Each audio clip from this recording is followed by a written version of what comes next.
Hello and welcome to this edition of Political Smackdown. Thank you for taking the time to tune in your television or your computer to hear what's going on with our 30-minute show that we do each week here at Cleveland Community College. And we hope that you have some enjoyment, you learn something, and that you'll stay with us through the whole show. I'm Betsy Wells, your host. To my extreme left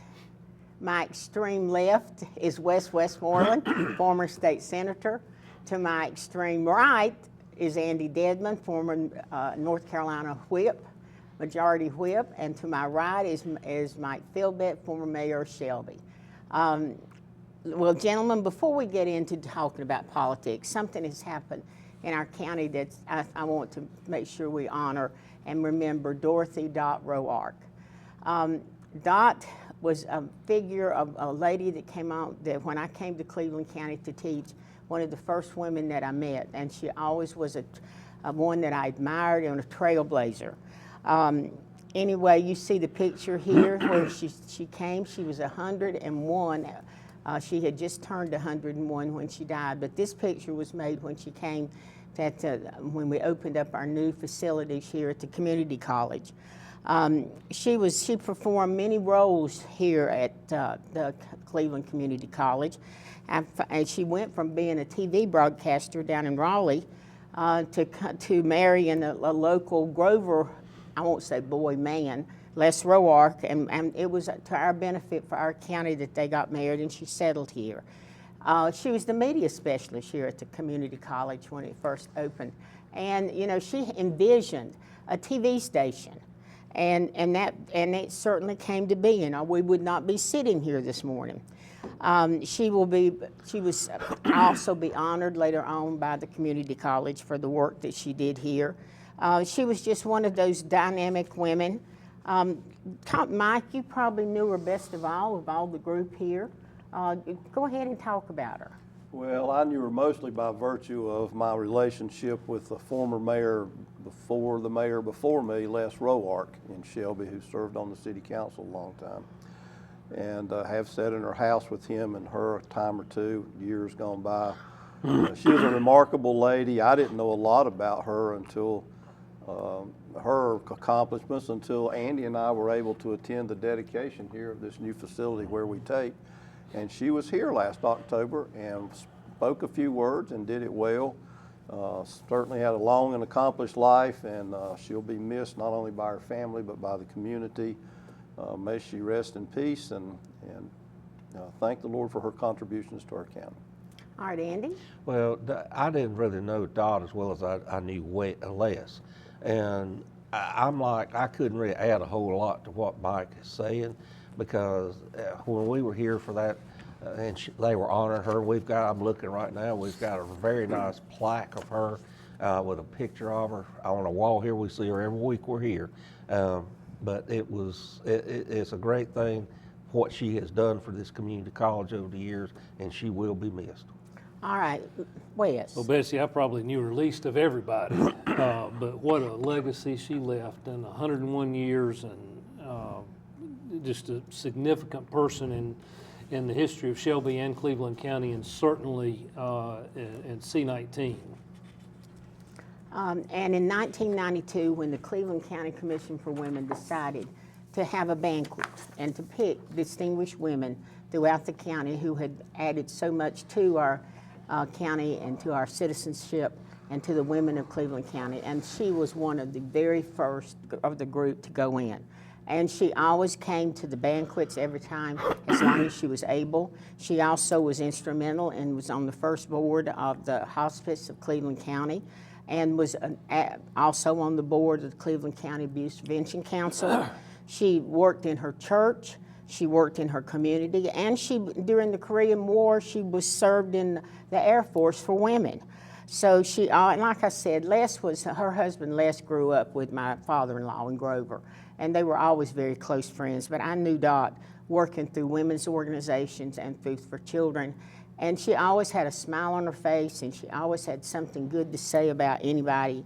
And she's just one of those trailblazers that we emulate, and we hope that. And I always aspired to be a person as good as Dot Roark, and we certainly offer to her family our sincere condolences, but she has lived her funeral elegy.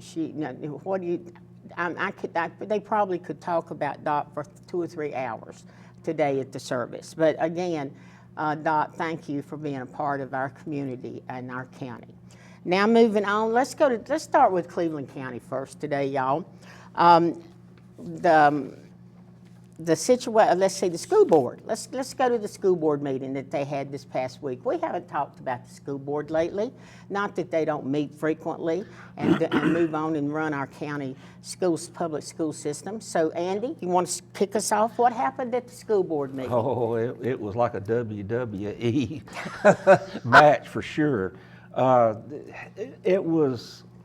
It really wasn't that bad a meeting until they got to the comment section from the members.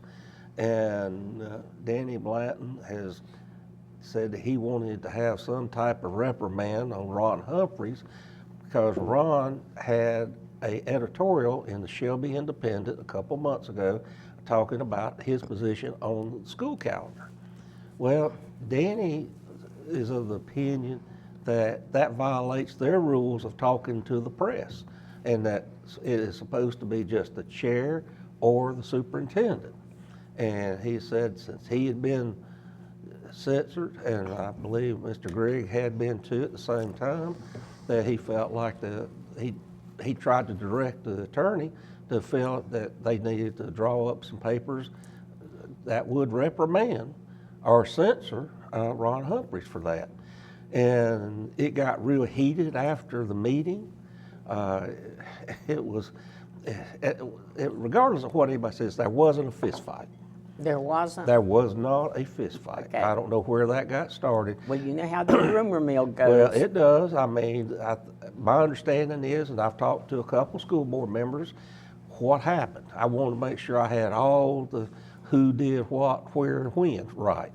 And after the meeting, Danny Blanton came up to Ron, and from my understanding, he put his finger close to his face. I don't know how close, but it was close enough that it upset Mr. Humphreys, and he smacked his finger away from him, or moved it, or whatever. But anyway, there was movement there of Mr. Blanton's hand. So, and there had to be some people got between them.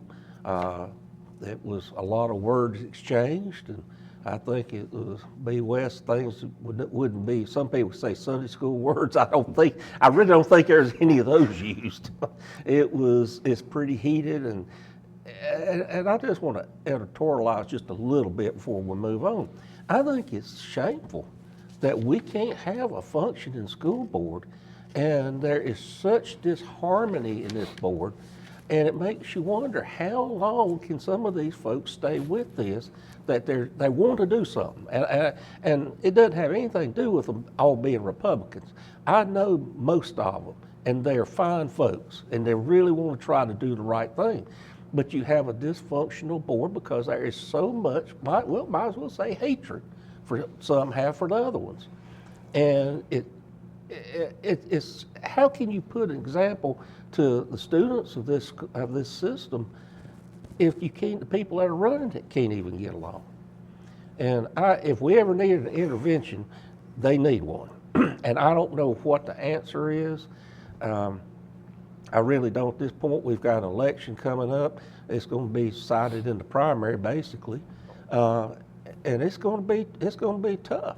I mean, it's going to be tough. I think you're going to see a lot more words exchanged, and I think maybe what we need to do is shuffle some seats around on their dais where maybe we can get, like you used to do in school, Betsy, you separate the Yes. problem children. Yes. But I just hope and pray that at some point cooler heads will prevail in all this, and we can have the kind of school board that I think the school system, the teachers, the students deserve. All right, Mike, you have served this community as a mayor for what, 12 years? Well, it was 8 years mayor. 8 years. 4 years on council. On the It felt council. like 12. Well, now, listen. Oh, Wes is on Oh, today. he is on fire today. But Mike, you have as the city council has a close relationship with the board. So you've been around for many years and have an input. What do you think about this situation with the all Republican members of the school board? Well, let me start out with the sort of the practical side of what I wish we could see. Mike, I think she's kind of asked you, have you stopped beating your wife yet? It's about the same kind of question. I really would like to see our Cleveland County School Board work together somewhat more cohesively. And when disagreements occur, don't be disagreeable. I had one council member whose name I won't call that occasionally found himself out there by himself on an issue. But he was a good public servant who, when we got to the next issue, he put that behind him. And we went on. And that's the way it's supposed to work. That's the way it's supposed to. I would like to see it, in other words, be truly about the school board's purpose, which is to be the policy-making body that supports admin, supports students, stands between admin and families who have students, and tries to make sure that when it does come down to them, the right thing is made. I mean, let's face it, an educated workforce, most of which stays in Cleveland County after high school or comes back after college, is important. And a cohesive school board with the right policies can help make that happen. But when it becomes dysfunctional in some regard, that's tough on the county.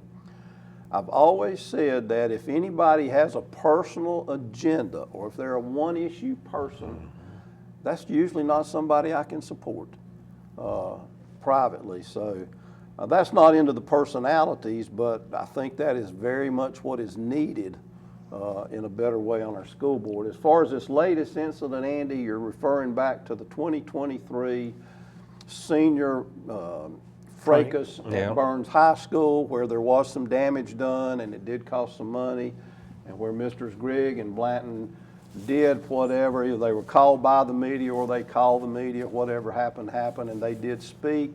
I think at one point I do remember at least one of them saying they were only speaking for themselves. But some of the rest of the school board, a majority, felt like they went over a line as if they were represented, and they did censor them. And for 90 days, they couldn't go to committee meetings. They couldn't do things like sit on the stage at the high school graduations. And I believe all of us who were here at that time, we talked about it more than once, thought maybe that was a little bit too much. It was. But that's what Mr. Blanton was referring back to this week. And seeing an op-ed piece in the Shelby Independent, an online news source here locally for the last several months, run by Chuck Thompson. Ron wrote an editorial, I'm going to say it like I think it, Ron, if you happen to see this, defending breaking the law on the school board, as their calendar does violate the general statute. But Ron has a strong belief about that, and Leandro. And while he and I don't agree on that issue, Ron, as an individual, regardless of whether he's a school board member, has every right to write an editorial and state his opinion about a matter like that. So it's a little bit apples and oranges. I sort of get Danny's point. On the other hand, I do think they're entirely different things, and I hope this can be overcome and things can move on. But I guess, you know, it might not be surprising that we have 9 people running for the school board on the Republican side for 4 seats. And as good as I'd like to think I am at reading local races, Andy, I don't have this one read at this point. I don't think anybody does. It's wide open because you got people with divergent points of view. So I hope it turns out that this is the last incident like this and things will be more hospitable. And speaking, Wes, go ahead. Well, I certainly agree with that. I hope this is the end of that. The reality, as you alluded to, this didn't start last meeting. It didn't start in October when the op-ed came out. It didn't start several years ago. This has been a long-going thing. There's some strong personalities on the board that I think individually believe they're doing what's best for the children. But when it comes down to this, it makes it hard to see how this is best for the children, certainly with some of the examples. I hope it's resolved. I hope we can take a step back and focus on what the board's focus should be, the opportunity to speak and have your opinion, is at the board meeting where issues are discussed. An op-ed explaining the vote is one thing. I agree. The censure a couple years ago I thought was a little bit much, particularly given that one member's, I think, grandchild was graduating that day. And the word vendetta was mentioned in the article that you mentioned. Hopefully we can get past all this fairly quickly and move on and continue to improve our school system. Okay, and as we go through, you know, they're elected members. Used to, our school board was nonpartisan, and I'm a firm believer they should be. They should be people there that care about education, have a background and so forth in the community. And of course, the voters, you vote them in at their primary coming up March 3rd, and then finally in November. And if you want changes, you need to do it at the ballot box. And we've got to go to a break now. We hope you'll continue watching Political Smackdown. You don't know what you may learn in the next few minutes. Come back.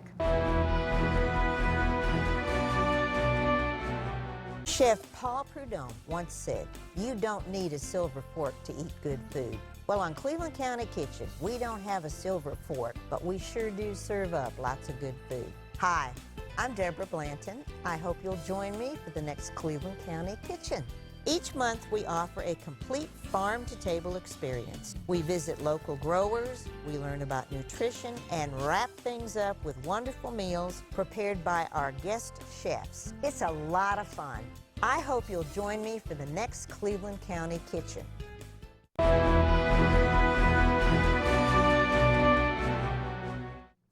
And welcome back to this edition of Political Smackdown, and thank you for staying with us. We're going to move from the county to the national scene, to Minneapolis.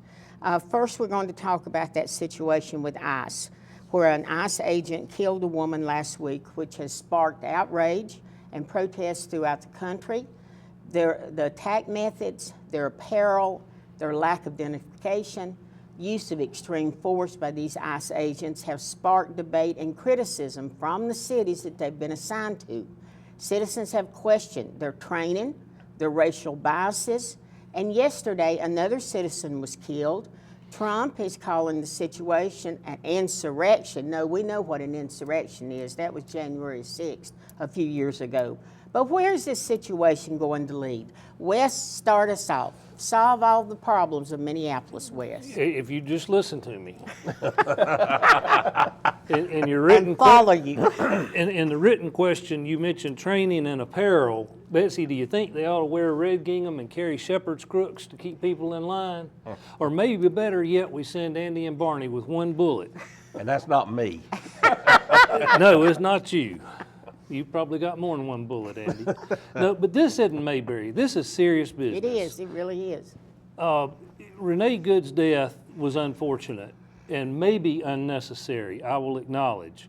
But she was not an innocent bystander. She was deliberately blocking traffic with her car. She intended to obstruct law enforcement. She refused to follow orders from a law enforcement officer. I don't like the tactical gear either. I don't like demanding papers. I think a lot of that's going to be adjudicated over time in a court of law, as it should be. Law enforcement deserves better than to be called Nazis. And Americans deserve enforcement that de-escalates whenever possible. But Betsy, don't make any mistake, this is the direct result of previous administrations allowing people to come to America in droves without being vetted and without following the law. Law enforcement is going to where the problems are. Cities and states that created sanctuary policies and invited criminals to come in for free taxpayer-funded room, board, medical care, everything else. The left wing has made this a partisan issue by supporting governors and mayors with these policies. Bottom line, when the police says stop, you should stop. You can stand on the corner with a sign and protest if it makes you feel better, but you don't incite, you don't obstruct. Elections matter. Trump was elected specifically to deal with this immigration problem.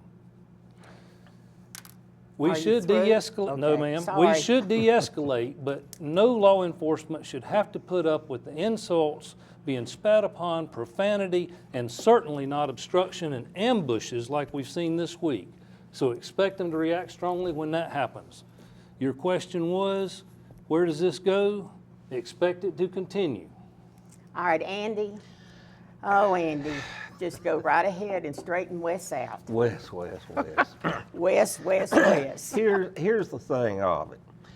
I cringe every time I see these agents with their garb over their face, and you know, and it's hard to, you don't want to take things out of context, because what you might see, you might not see the whole thing unfolding in front of you. What you have to look at is what you got. I mean, that lady, I watched it from several different angles. I truly, in my heart, believe she was not going to try to hit that guy. I mean, just look at how the wheels are turned. She panicked, and I can understand. You're a single woman in a car. You've got masked people who you have no idea really who they are. And every time I see some of this, and they're wanting to know people's papers, my God, are we Nazi Germany? I mean, I just cannot stand to hear that in America. That is not who we are. And especially, she was an American citizen. And it baffles me that we have got to this level, Betsy. I mean, I understand what you said, Wes. Trump was elected. It was about the border. He has done that. But now I think we've crossed a line the way we're doing this, and he's trying to settle scores with some people he don't like. And if it's a Democratic governor or a Democratic mayor, he's got issues, except maybe with New York City. I think they're best buds now for some reason. I hadn't figured that one out yet, but I'm glad they do get along. But it bothers me to see this sort of thing in our country. And yes, are there people here that need to be thrown out? Absolutely. We have had, it's known and recorded that we've had criminals, we've had rapists, we've had murderers, we've had child molesters. There has been, but unfortunately, we've got American citizens that do the same kind of nonsense, and it's evil and shouldn't be happening. We've got to be able to keep some type of law available in this country, but we have to have our individual rights protected too. And being jerked out of a car and like I said, we don't see the whole thing unfold. We don't see it beginning to the end. We see what we see, and that's all we've got. I think there's something wrong when you go to the edge that you have a car surrounded, you don't see any weapons available, you have no real suspicion weapons are in that vehicle, but you have to act like there is, and I get that. But start busting open windows, car windows, and yanking people out and throwing them on the ground. I just think this is a bad image. And I hope we can cooler heads will prevail, like I said on the school board, that this is life and death. And we have got to have some kind of common, and we need to dial this thing back. And Renee Good was shot 3 times in the face, and the officer walked away, although Trump said, and also Kristi Noem said that, Trump said he was in ICU, and that she was a domestic terrorist. That's what she was labeled as by Kristi Noem. All right, Mike, what'd you say? Well, at a minimum, Wes is right that Renee Good, while tragic that is, and I don't know if it was necessary or not for her to shoot her, but she was not obeying the lawful commands of a federal officer, and her car was started at him. I don't know. Anyway, it's a mess in Minnesota. To be honest with you, they've had an idiot governor for years. Just like this week, like Wednesday night, we were taping on a Friday, he says to the people of Minnesota, if you see officers coming, start your camera in your phone, resist them. We have got to stop this. And then he comes out on Thursday and tries to take a conciliatory tone and ask Trump to turn down the volume.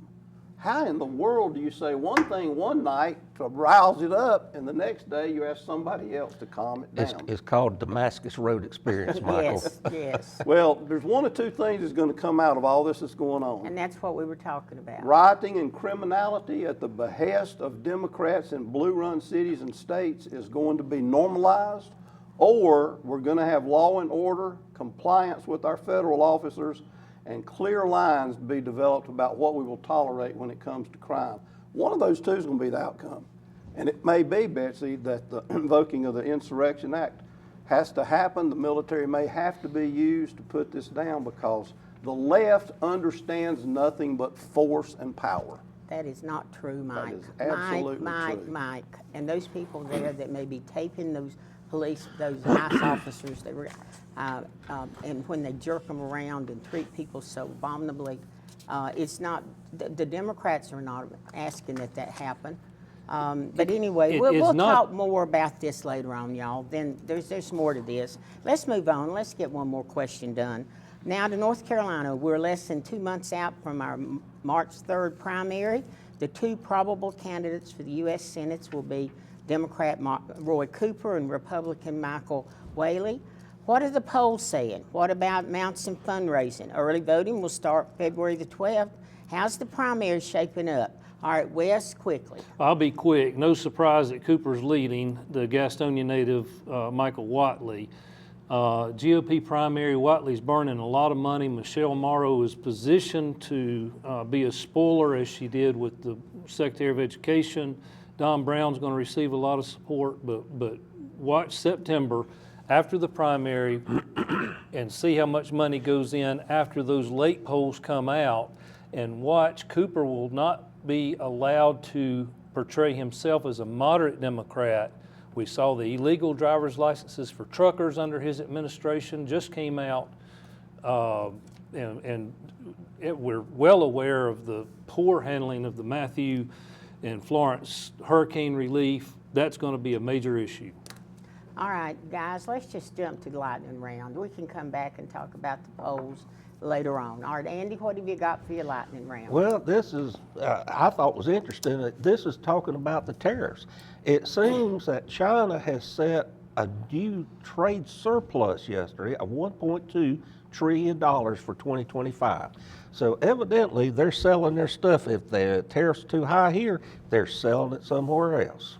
Okay, Mike, what about you? Well, I'll go back to the school board race. You know, usually by this time I have an idea who's going to maybe prevail. I have no idea, as I may have alluded to. A lot could change in the next few weeks. But folks, school board race is so wide open. I've even heard of a few folks changing parties just to be able to vote in the primary.